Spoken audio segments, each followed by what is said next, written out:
everyone. So thank you so much for continuing joining us.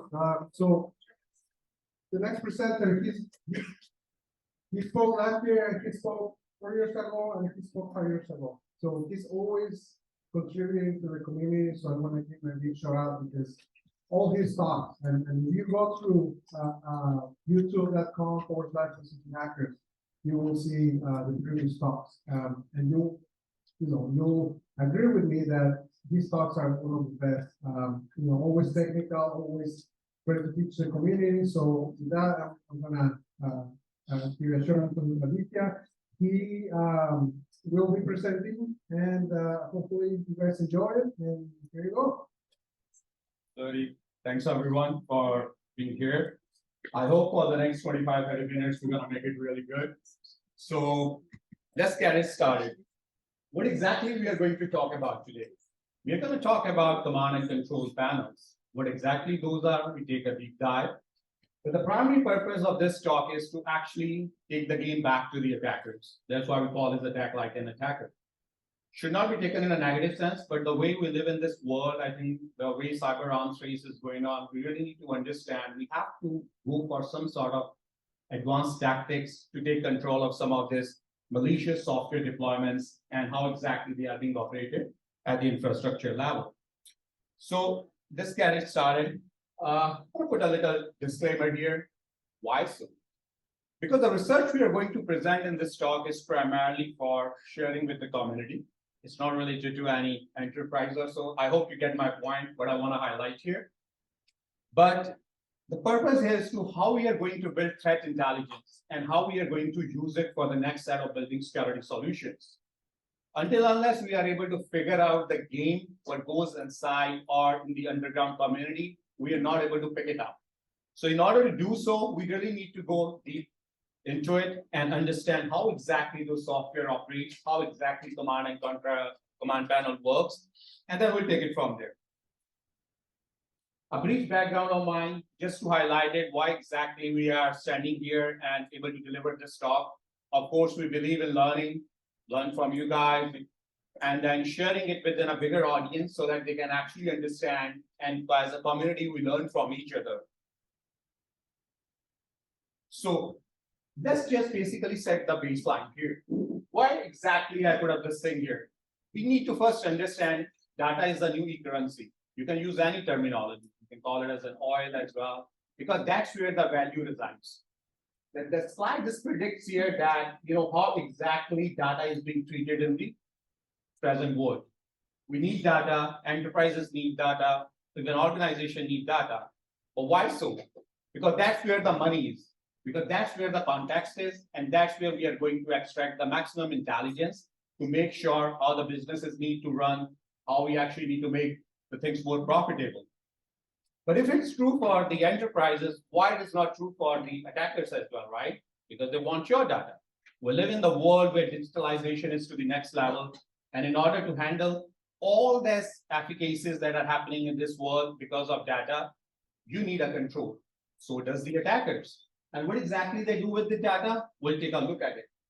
And this picture simply represents why security-related incidents are happening at a greater pace. Okay, these are happening, but more importantly, the impact it is causing to the organization, typically in the form of money, right? They're losing big sets of money, and that's why cybersecurity is here, and that's why this business works. And I always believe that, in the world of cybersecurity, even enterprises, we live in the world of FUD, fear, uncertainty, and doubt, works on both ways, because that's how we sell our solutions, and that's how the world operates. So let's take a look into some of the data-related incidents that happened and the kind of data exfiltration that occurred and being leaked in the underground community. I put up this thing here just to highlight it, how critical the problem is. You can look at some of the organizational, data that has been leaked, how exactly it looks like, and things like that. But again, it actually adheres to our previous concept, data. We need to control it, so does the attackers. And once they do it, they can resell it, they can reuse it, or they can actually utilize for launching another set of attacks. But this is a bigger problem which we really need to deal with. And we have to actually understand how exactly the insidious details work. with that, I want to start with what exactly a crime bureau is. In a bigger sense, bigger play, a simple terminology is any computer program designed to conduct nefarious operations in the context of your enterprise, organization, or as well as the individual level as well. And when exactly we talk about command and control panels, we talk about primarily those are the centralized software that are deployed at somewhere infrastructure on the remote location, which actually manage all those compromised systems. Because you need a one place which actually gives you able to actually triggers command and communicate with the network of infected hosts. So our target is we are going to target with after command and control panels, particularly that are being utilizing HTTP protocol. Before moving further, a good view to look at it is like when we talk about digital weapons in this phase of time, we talk about ransomware, information stealers, remote administration toolkits, scanners and exploits, service booters, and sort of things like that. Wide variety of these digital weapons are being deployed to actually extract data, information from the critical systems on the internet, including end user devices. So this actually gives you the idea, right? Command and control panels, these are the players that are going to send the data back to the command and control panel. And that's how they do the ping and pong play. Okay, I'm sending my beacon, I'm available, and the command and control will say, okay, we have set up the communication channel. Now send me the data that you're exfiltrating from the end user systems. So with that, what is the need of the hour here? As a researcher, as a threat intelligence people, what exactly we need to do? So we're gonna turn the table, we're gonna find the security vulnerabilities, issues, configuration errors, bugs in their own software, primarily which are being utilized by attackers. Very important thing, still the basics are the same, but the way it is that way we are going to apply it primarily depends. So in this case, if these attackers have designed command and control panels that are running on the infrastructure, we are going to find vulnerabilities with that. And then from there onwards, we will try to highlight how exactly we need to go after finding and building threat intelligence. Just try to give you the workflow model here, how exactly command and control panel operates. For example, you got any phishing email, you got, triggered by a drive-by download attack, malicious attachment, embedded links, and many other ways, the way infection triggers. So you're able to download a malware, whether it's a loader, then it's further install the, kind of malicious binary. But at the end of the day, you're going to communicate with command and control panel. So let's say your system is infected, payload is running in the system, so it has to send the commands or some kind of beacon back to the command and control panel. I'm ready. Include me into your infection network, and then we can just start transacting. And that's how it works, and that's how it highlights. But as a researcher, we really need to break into these command and control panels to understand what are the hidden techniques these guys are using, how they are actually holding the data, how they're actually using the data, and sort of things like that. So the end point in overall sphere is building threat intelligence. So let's go into our own play. We are going to talk about a couple of real-world case studies, the advanced malware, and how we actually went ahead and dissect those malware and then able to compromise command and control panels by exploiting vulnerabilities. The first case that we're going to talk about, and this is like advanced malware is being used called the Nexus Android botnet, typically designed to actually infect Android devices and things like that. So this look is in a command and control panel hosted somewhere on the infrastructure. And what we did when we did our research, we are able to find some kind of command and control security issue in that. What exactly that means? So this was actually using the PHP-based code. So we discovered a time-based SQL injection. And what we did after that, I exactly want to show it. But before going further, let's take a look how it looks like. So inside command and control panel, you will see all those things, it exactly, this one is an app index highlighting which banks are being targeted and things like that. And of course, you see the list of banks from the JP Morgan, Chase, TD, all Bank of America and things like stuff. What that exactly means, this malware has the capability to create malicious apps injecting with a UI regressing attack. So once it is your device is infected, you are able to actually, able to extract credentials from these legitimate apps because they are just going to manipulate the user interface. We are able to find this thing because we are able to hack back into the command and control panel. So I'm going to play a demo to highlight how exactly we did it. So I'll explain side by side. So at this particular IP address, this command and control panel is hosted. So we don't know the username and a password here, right? And it could be anything. So we just tried, okay, let's just try a weak password or something if we're able to get access to it. Of course, not possible. So what are we going to do now? So we are going to actually exploit a time-based SQL injection in one of the components, which we know and are able to access it. So here we triggered, of course, SQL map. We're going to use whatever it is available. And running this vulnerability play, we are going to exploit that vulnerability, and you can clearly see the whole HTTP resource and URL. Because it's a time-based SQL injection, it's going to go slow one by one character at a time. Just try to figure it out that all the conditions are met. And exactly, you see, we are able to discover it's on MySQL DBMS, which is okay. And now exactly it is going into the fuzzing stage, try to figure out what is the username and a password for that. Since we are actually targeting the HTTP GET URL, so you can clearly see we got a good response and got a that string. Start with DSK, JFK, or something like that. And after that, it is retrieving the username. So of course, potentially is going to be root. So here it goes. So we are able to dump the username and a password, and let's try whether we are able to access the command and control panel or not after this.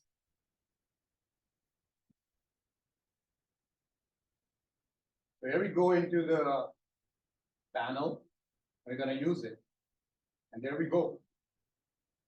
So with that thing, we are able to actually, hack back into the command and control panel. How it actually helps us to generate threat intelligence, because we are able to understand how exactly this malware is conducting attacks like app injects. So this is a JP Morgan Chase, the layout, the UI regressing they create. Everything is automated. You just select, okay, create this malicious binary, Android one, inject Chase, Wells Fargo, and all that into it, and it's going to create a binary for you. It just distribute. So we are able to figure out those kind of things and drafted a complete research paper, released that virus bulletin. So this is one of the interesting demo I want to highlight how we actually really need to hack back into the command and control panels. So any question right now? Yeah. Would it work if people use two-factor authentication? So exactly in that case is that, so this is this is without, because this is being managed by the attacker. So they don't care for that, because they actually need to have the design in such a way, because as a part of the infection model, a lot of compromised system running all across the internet, and they don't want that kind of complexity. Right. So even to find this command and control panel, you really need to play out like how exactly you figure it out before actually going finding vulnerability and all that. I haven't seen like any volume they use this kind of functionality because they don't solve the purpose. Yeah. Yeah, finding vulnerability is altogether a different, I would say, an artistic play that you have to do because you can't figure it out easily where the vulnerabilities. So all those kind of things matter. Yeah, okay. So the next one is related to the vulnerable design, SOC swipe proxy. So if you understand and have gone through the implementation of SOC swipe proxy, the target is primarily to hide your IP addresses. But the malware authors actually come up with the way that how we actually going to build a botnet or an infection, sphere by using this thing. So this is a very interesting case study. I want to highlight how exactly malware authors are going after. So this is an IP address where some of the command and control panel was hosted. So when we trigger the Rust scan, we are able to see that a lot of TCP ports are being opened, right? 4308, 4306. This is not the pretty intended behavior of any command and control panel. For example, why they want to open so many TCP ports on that remote host when they're running that kind of malicious software? So it actually triggered our eye, and we want to see what exactly it is. So what I highlighted here is that we're going to target 4011 port and try to see what it is. So once we did the scanning, we are able to see these things. So let's say if we can connect to that TCP port 4011 or not. So what happened with what we did in this case is, so this is our testing machine, computer like a Firefox browsers. So we want to set up a proxy here because we want to check the connectivity, not by directly going to the browser because it's not going to work as it was not a proper HTTP service. So what we did in this case is, we did a manual proxy configuration. We have an HTTP proxy and the SOCKS 5 host. So this SOCKS 5 host is primarily the IP address of that CNC server. So we extract our own host name, and after specifying the SOCKS 5 proxy, which is the command and control panel address, we actually trigger the HTTP proxy address there as well. And 441. So we configure the HTTP proxy as primarily the IP address of the CNC host. So what exactly it helped us to get? So this is the idea, because we were able to find some other ways to get into the system. You can clearly see that just by setting up a SOCKS 5 proxy within your own IP address, you are able to actually enter into that infection sphere, which means that your system is treated as a somewhat infected, because you are able to find a way in an indirect mechanism to actually run into it. So what happened in that case? I asked the question to myself, so what is the intelligence we're going to get out of it? So the intelligence in this case is we are able to figure it out how big the botnet is, how many IP addresses it has been compromised, and how many infections are being running all across on the internet by simply not logging into the system. But what we did to just show in the case here, we are actually able to get into the system here as well, and then highlighting the fact that the 4011 and all those ports there. So you can look at it here. So this is our testing machine, which becomes a part of the botnet here without actually being infected. So you can see the IP address on the top of there as well. So what we did in this case, a small quick scan I want to run here to actually show you. So this is, some command and control panel here. So the access is denied.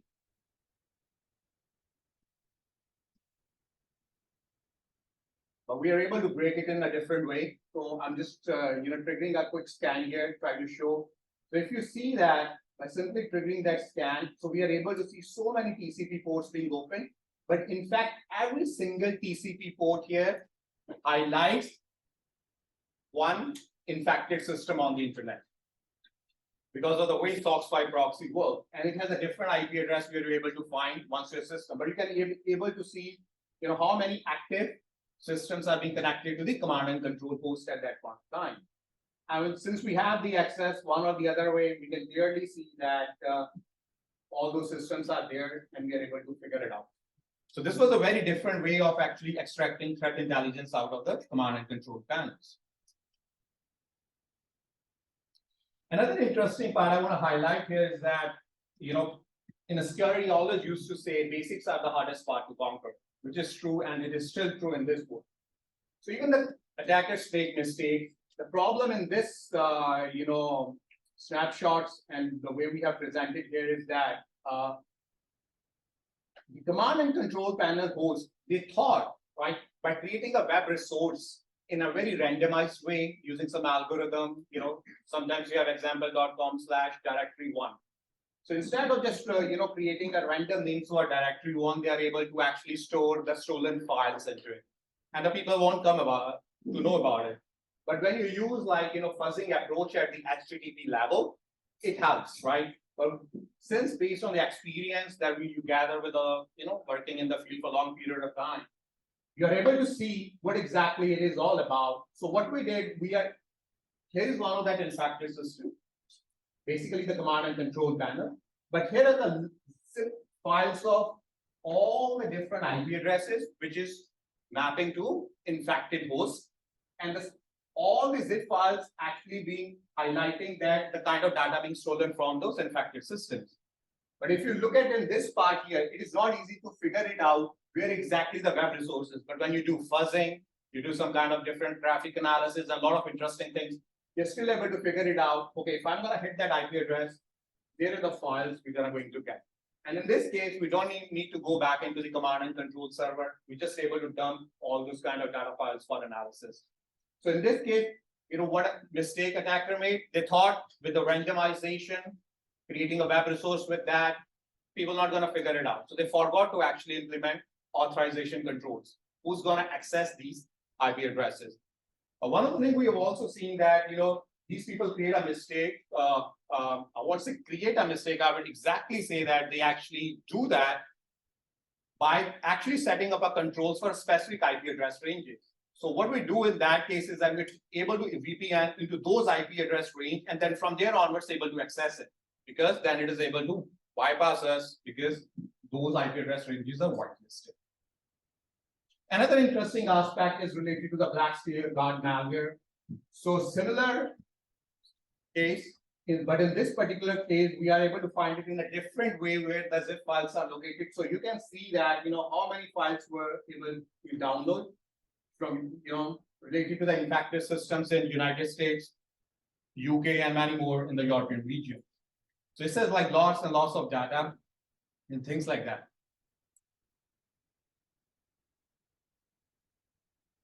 Okay, so the very next example is that the importance of having a guest access, right? Even in the look at the systems of Wi-Fi, we have a guest access. Anybody can, take a connection and then, access the internet. But this is also some kind of a functionality that these attackers implement. And why it is so? Because in an underground cyber world, when you have to sell your primeware, you need to have some functionality and demo available, right? So what these guys do, they actually implement a functionality of guest access, like a guest.php file or any kind of those things. And they actually, use it to market their product in the underground world. So similarly, in that case, what we able to find that, this is one of the link, if you see here, kind of command and control kind of link. But we're trying to figure it out, guest.php. But it was not able to give us the access. So what we need exactly is the key. So we were able to, find that source code somewhere. And when we just dissecting the source here, we found that like the guest.php needs some kind of a default key. When I say a default key, it's basically a hard-coded key. So if you're able to find that hard-coded key one or the other way and pass it to the guest.php file, then you can clearly see without even logging into the command and control panel, you see how many infection it has picked up from time range from T1 to T2 specifically, which countries are being impacted and all this. So this was a case of a mass stealer, and there is a case like they actually do that hard coding here. But there's a multiple ways you can find it out, and we figured it out how exactly it needs to be done. So as a part of threat intelligence, you can see that we're able to figure out how exactly the mass stealer is impacting the world and various systems across the globe. I have just left with one or two more examples, but I want to highlight it why it is so. So this is an example of leaking up bot connection keys. So in 30 seconds, I will explain. So let's say your system is compromised, right? So attackers say, I don't want you to connect directly to my command and control panel. So what they're gonna do, they will implement a concept called as a gate functionality. So your system is infected, you're gonna hit back, send a beacon to gate.php file, and from gate.php, it's gonna connect back to the main command and control panel. So there is a one layer of protection that they have implemented. But in order to do so, they have to implement some kind of authentication or authorization mechanism. So they come up with the play of like bot connection key, right? So system is infected, send this connection key with your request, and I'm saying, okay, you got the right one, and let's just enter into the botnet. So you can clearly see we were doing some research here, and it simply says you have been infected with Cloud9. I mean, we're in a testing system. How can we infect it with Cloud9 in that way? Even if we do, it's good for us because we're analyzing that. But look at the way the basics play a critical role. So I want to see what exactly in this web page, or primarily what exactly in the JavaScript files are. So we are able to see this kind of JavaScript file, right? So say campaign.js. Mostly people say, why to actually just look into the JavaScript file in this case, because it's not going to store any more information. But when we do that, you can clearly see somebody was using it, but is forgot to edit it, right? So what we are able to get here is that connect key, this one. And this is kind of like in basically authenticating your infected system, which is a bot, to the gate component of command and control panel. We are able to find a source code just to see like, is this something working or is like that? So we saw that it was a real key. And then with that, you are able to communicate with the gate component through your testing machine by telling them, hey, I am the infected system. I want to communicate with you. And you say like, okay, be a part of the system because you know the authentication key. Same software mistake, there's some of the developers made, but it's not untouched by attackers as well. And what happened after that? This is the last case I have on a highlight and why security vulnerabilities play a critical role. So this is a hook builder, all automated software. Just give the variables that create a strong malware for you, and how it looks like. So we were doing some research for that, and the case study is related to the local file inclusion vulnerability. So in this particular case, you can clearly see that this is a web resource getFile.php and then a download functionality. Basically, it's gonna accept. It actually expects the injection value, which is like whatever you're gonna pass it to, it's gonna say whether you download me the file or not. So in this particular case, when we're testing and things, we are not able to find it out. So we pass this, directory traversing bug to just hit that etc password file. It says, content error. But do we do anything else? Yes, we need to. So we actually did do the encoding here. So this one is like LY4V, all that kind of encoding we use. And when we pass it through that download, it is able to serve and actually allow us to download the etc password file. So without actually logging back into the system or hook builder, we are able to download the password file and many more files in the system.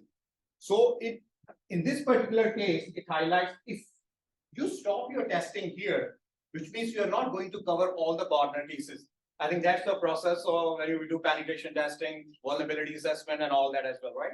Or web security assessment. So you need to cover all those cases because somewhere, some point of time, you have to keep pushing and you'll get a success. And similarly, in these kind of bugs, we are able to find how to exploit them. So this was the last case study I want to highlight. There are many more to it, but in this particular talk, I only want to cover these kind of standard things to show that. So if I reiterate, so we look into the vulnerability exploitation of time-based SQL injection, configuration errors, file leakages. We are able to see local file inclusion bugs and all those stuff. How you really need to understand the functionality of SOX 5 proxy without even entering into the command and control panel. You can still extract a lot of intelligence.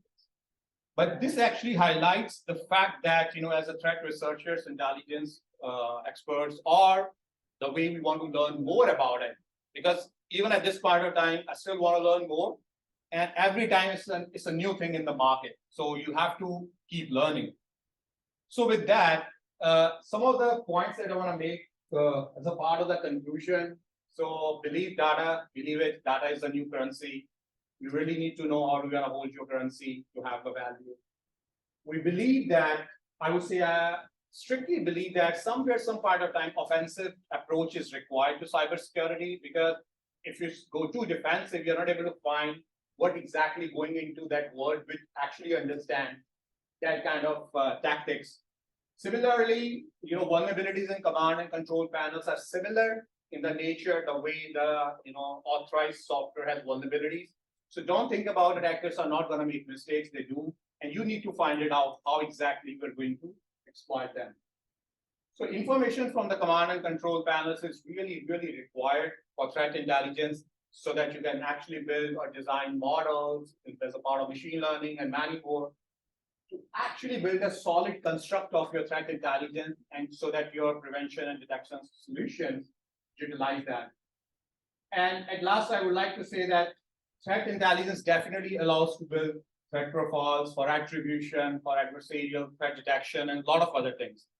But as an overall metric, I want to say that we are treating this hard fact like in the world of security, fear, uncertainty, doubt are the three proponents. You need to understand that's how enterprises sell the products, and that's how attackers are go after. They exploit your fear, uncertainty, and when you're doubtful or skeptical, they know where to attack and how to attack.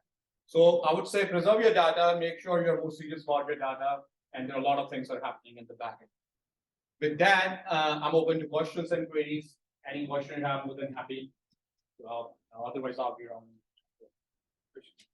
So you expose all the way that the CNC can be attacked by.